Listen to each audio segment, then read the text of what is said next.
Il y a de l'orage dans l'air au Mistral.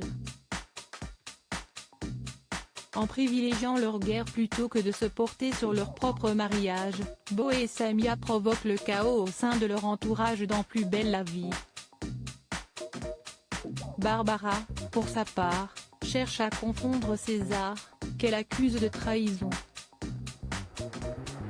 Mais la cuisinière ne se leurre-t-elle pas dans les soupçons qu'elle porte? Samia, de nouvelles galères en perspective. Beau et Irina n'ont plus de salle.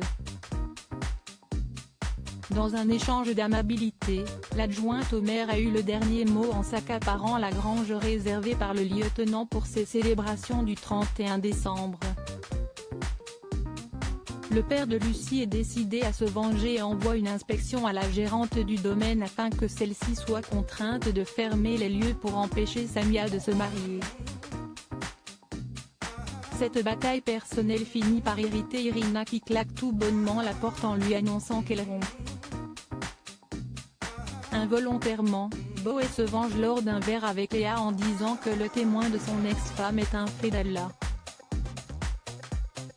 Or, Barreau, opposant politique à Samia, capte l'information et quitte la terrasse du bar d'un air satisfait. Chris, la véritable menace? De son côté, Barbara reçoit les visites de Léo puis de Revel après avoir été renversée par un véhicule. Elle entend poursuivre sa mission pour coincer celui qui a perpétré cette attaque. Comme César était le seul à être dans la confidence de son rendez-vous avec Revel, Barbara le soupçonne d'être à l'origine de ce qui lui est arrivé. Chris, lui, se montre bien curieux à l'égard de sa maîtresse, alors que celle-ci ne se méfie absolument pas du mari d'Elena. Pourtant, elle devrait.